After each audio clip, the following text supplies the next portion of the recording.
Diversity, equity, and inclusion, or DEI as the Americans call it. DEI and airplanes don't mix, says Donald Trump. Unfortunately, today's story is not a good example to prove him wrong. But being a white man does not inherently make you a good pilot. Today we're going to Gorse Hall in Stalybridge. Well, we're not going to the hall because it isn't there anymore. It's a park now. It was torn down in the early 1900s after a grisly murder took place there. But that's not why we're going there. This is a reconnaissance mission for part 2 of the video about Winifred Brown. She was one of the first female flyers in the country. She was born less than a mile that way in Ashton-upon-Mersey. In 1930, she would be the first woman to win the King's Cup, the most prestigious long-distance air race. So the reason we need to go to Gorse Hall in Stalybridge is something happened there on the 25th of March, 1928, that almost put an end to Winifred's flying career.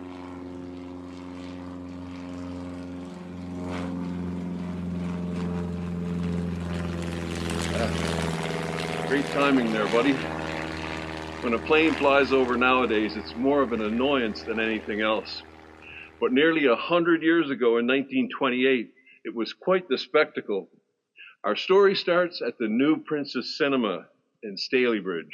Now, going to the cinema in 1928 was almost as novel as seeing an airplane.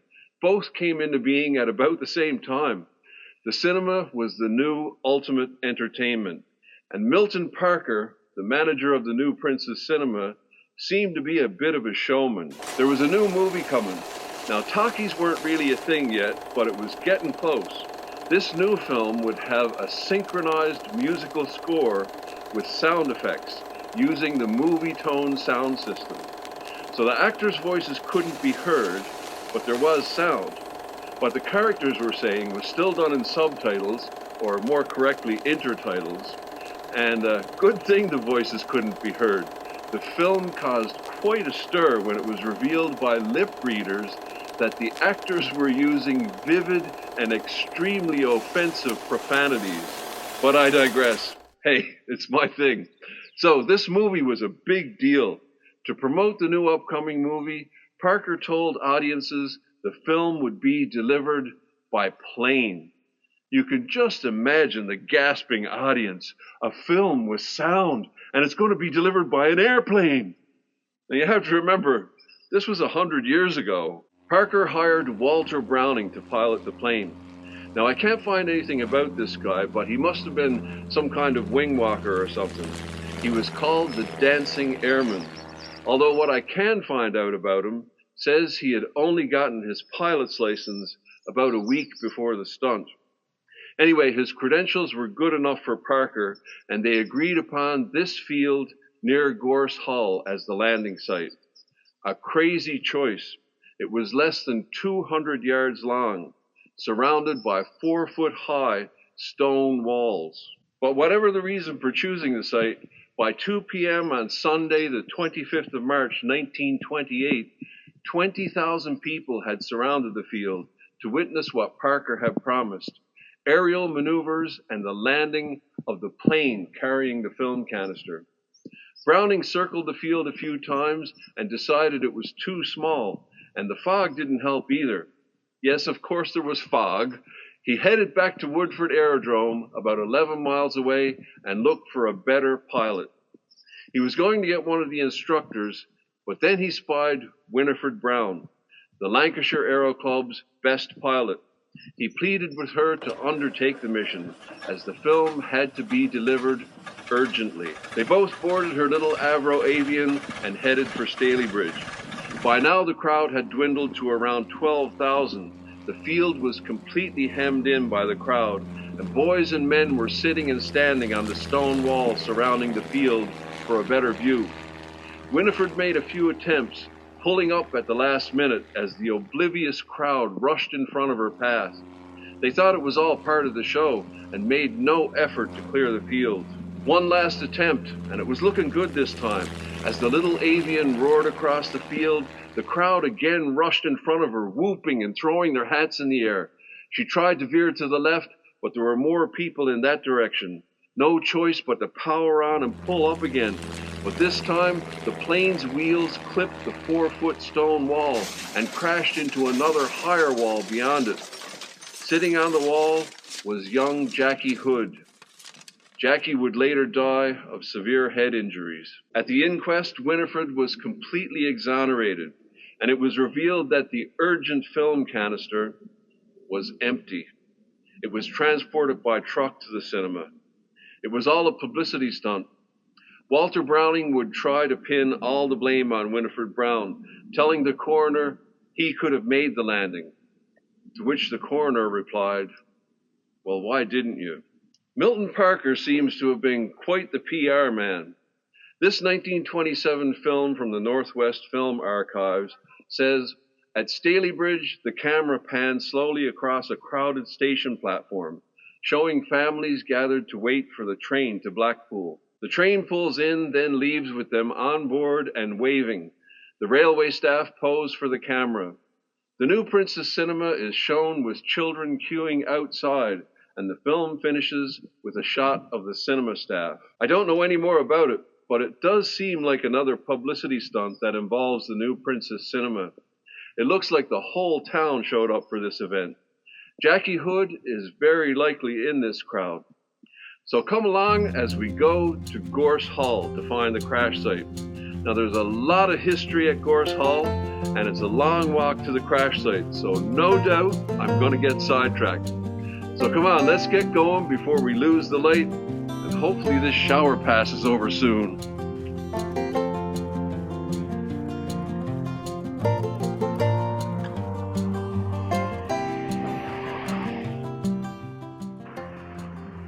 So there's a Beatrix Potter storytelling or something, and that's because I can't remember her connection to this park.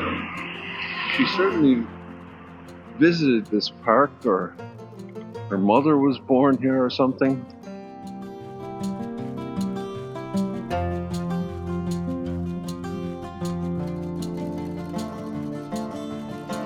Qu'est-ce que c'est? No idea what it's supposed to be. It has a bum. Well, we're at Gorse Hall. Wherever we are here.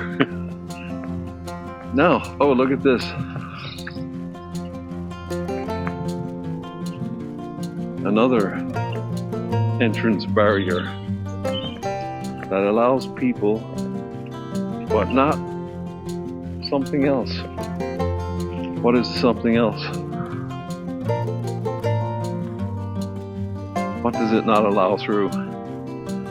I've forgotten all this information. This is just a perchance visit today. I've been trying to get over here for several months, and it's in connection with the Winifred Brown story. And it's been a long time since we visited that story, and this is part 2 of the story that this is reconnaissance for. And Beatrix Potter had some connection to the hall that was here. I don't remember it. Tell us all about it, editor man. You're almost right.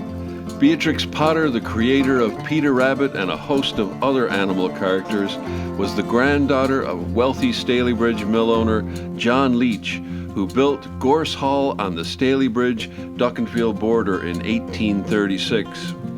Beatrix made several visits to Gorse Hall with her mother, the last one being in April 1884, just after her grandmother Jane Leach had died. She wrote, "It is the last chance of seeing the old house. Not that I look forward to it as an unmixed pleasure. I have a very pleasant recollection, which I fear may be changed. I have now seen longer passages and higher halls. The rooms will look cold and empty, The passages I used to patter along on the way will no longer seem dark and mysterious, and above all, the kind voice which cheered the house is silent forever.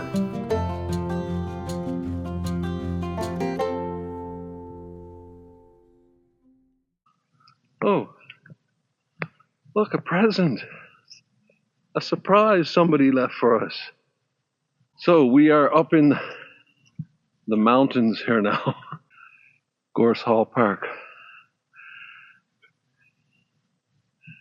And that's gorse. So let's see if we can find some gorse. The gorse goes by a bunch of different names. And in Ireland, I believe they have, they call it furze. F-U-R-Z-E. And turs as well, I believe. And it's in that wren song. The wren, the king of all birds. On St. Stephen's Day, he got caught in the furs.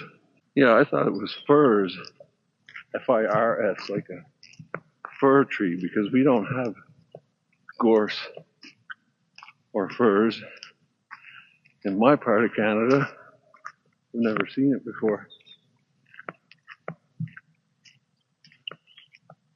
So that was a part of the Christmas concert I was doing the wren song, the wren boys.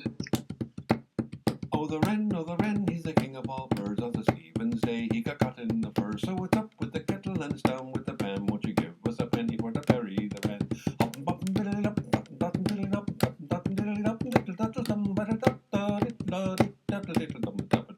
So yeah, as you can see, we're up in the mountains here now. We don't, I'm not used to hills anymore.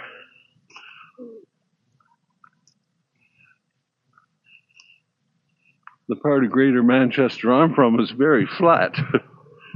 We don't have hills at all. So all these rich guys want to have their mansion on a hill. And it's a lovely view, but it's a hard walk uphill. I guess they didn't have to walk it themselves. It's thought that the stables here were built by John Leach in 1835, at the same time the new hall was being built.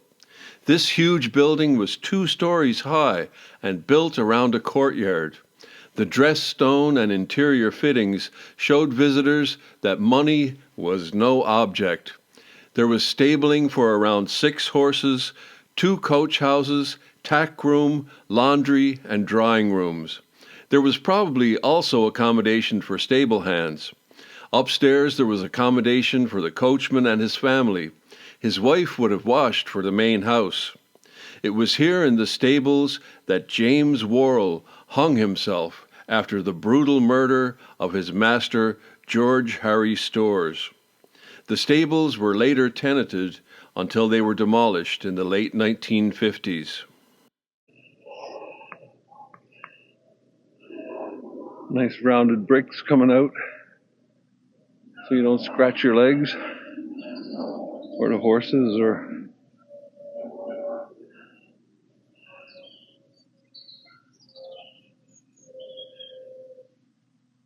yeah, same kind of stables we had.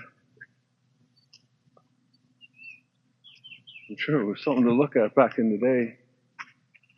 And this is what this place is all about, is this gigantic hall that was here. And but that's not why we're here. Although we'll take a look anyway, won't we?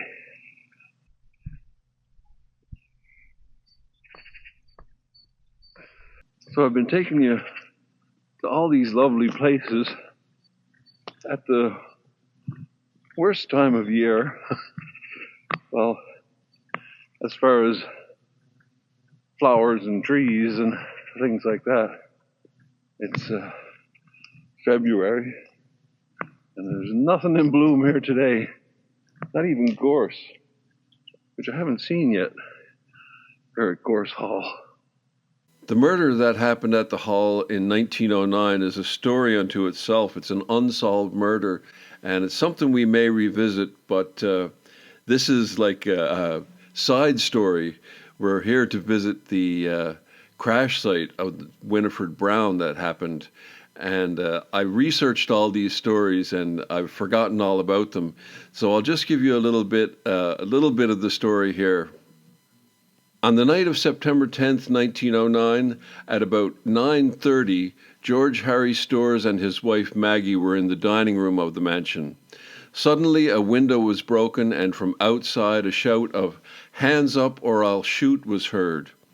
The police could find no clues to the perpetrator, and so it was agreed that a policeman would patrol the grounds each night, and because telephones were so uncommon, a bell was installed on the roof to summon help if needed. Nothing more happened for another 2 months until the night of the 1st of November. This was election night, and all available police officers were needed for crowd control duty in the town. Shortly after 9 p.m., an intruder armed with a gun crept through the kitchen. Disturbed by the cook, he came face to face with George Storrs and his wife in the hallway.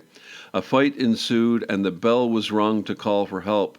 By the time 2 policemen arrived, after running up the long driveway, George was dying from loss of blood, caused by 15 stab wounds. He died shortly after 10 p.m. Cornelius Howard, a cousin, was arrested and tried, but acquitted. A local man named Mark Wilde was also tried and acquitted, and to this day the identity of the real culprit is not known, despite much speculation and many investigations. This was the final episode of the Hall. In 1910, his widow, Maggie, ordered the demolition of the Hall when she moved to Morecambe Bay, never to return. Stone from the Hall was reused in the renovations to bank buildings in Stalybridge. Yeah, I don't recall any of these stories now.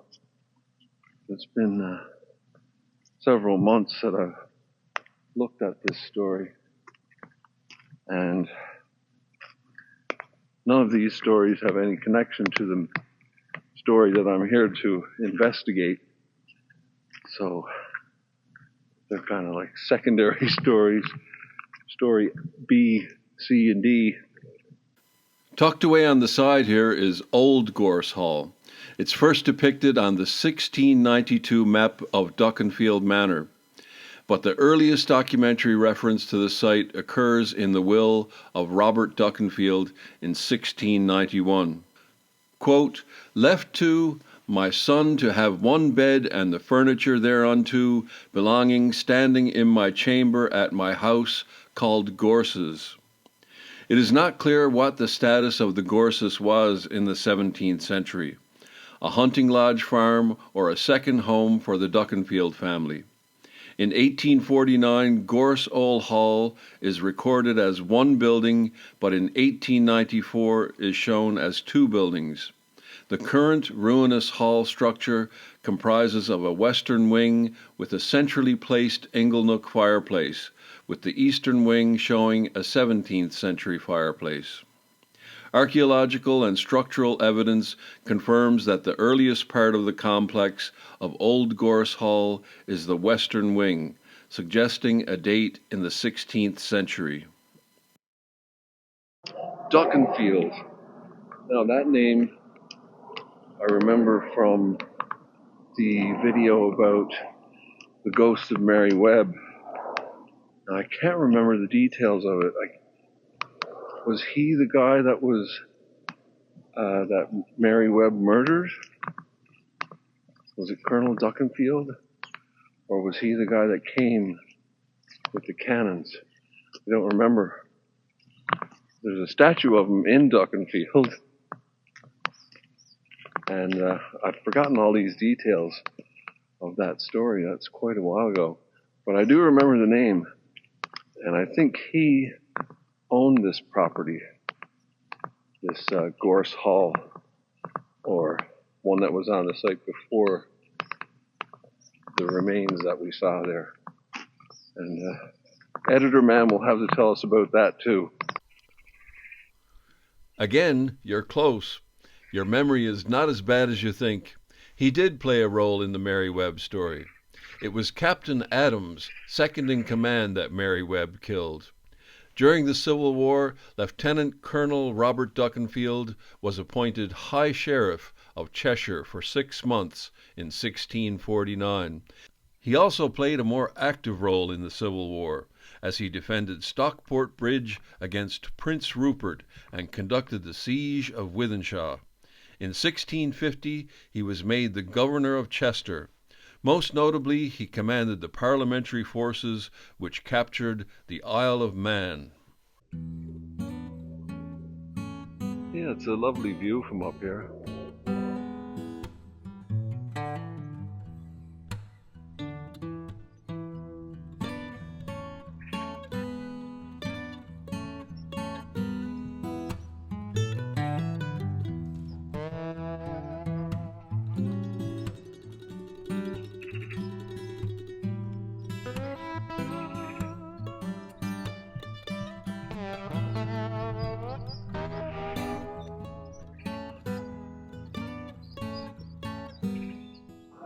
So we're getting near our crash site now, and just around here somewhere was the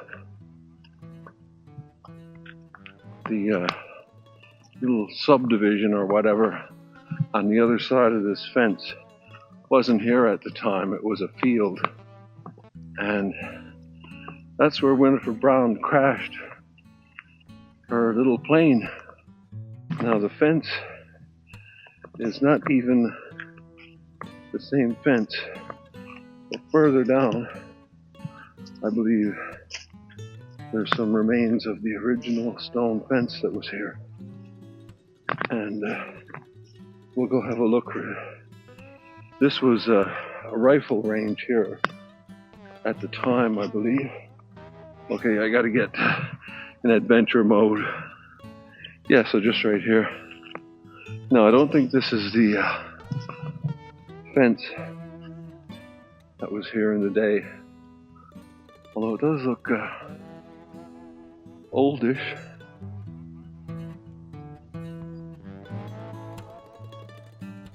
So right here, right on this spot here, on the other side of this fence, where those houses are, she crashed into that fence.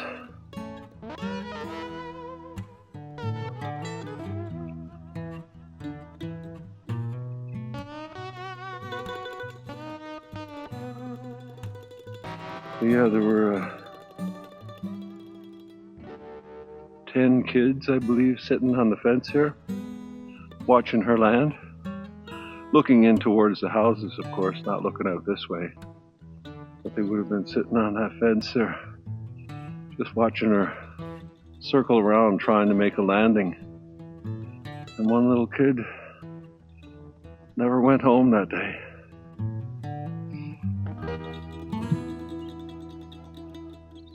That's the original fence.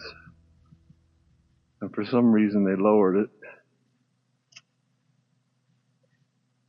Probably so they could see the lovely view behind us here. It's a dog pooper's paradise.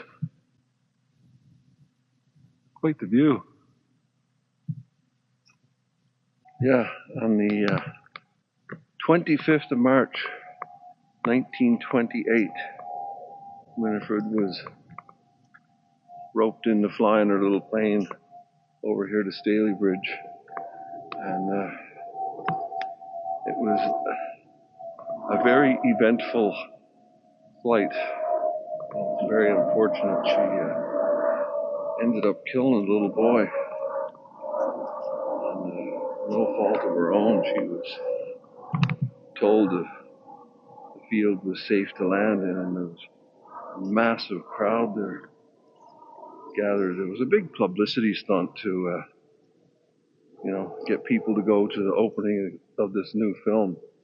And I actually found a copy of the film, and I'll show you a little bit of that, what the big deal was all about back in the day. Everybody wanted to go see this film, or the owner of the cinema and makers of the film wanted people to go see this film. So they concocted this little publicity stunt, to get the airplane to fly the film canister into the field up here and bring it to the cinema. The cinema's not far away from here. And it was all a big publicity stunt. It's so sad. The little boy got killed. And it was no fault of Winifred. She was told it was safe to land there, but there just wasn't enough room, and hundreds and hundreds and hundreds of people there to see an airplane. I mean, people never saw an airplane before. It's a big deal to see an airplane fly over, let alone see one land and see it close up, get over and touch it and meet the pilot. That was a big deal back in the 1920s. So yeah, this is just a little adventure reconnaissance video for part 2 of the Winifred Brown video. It's taken me so long to get over here to get footage of the crash site, which of course you can't really see now because it's all houses, but at least you can see the fence, or the remains of the fence. And yeah, so it's here at Gorse Hall. It's a little park here, and there's all kinds of neat things to see here that we haven't really come here to check these things out. And there's a fascinating history to Stalybridge. Is it Stalybridge or Stalybridge? I think it's Stalybridge. I'm sure I'll be corrected. Yeah, so do come and visit. There's a whole thing about the Yanks, that movie that was shot here. See, I've forgotten all these details from the research I did, because this was just a chance opportunity to come over here today and shoot this video.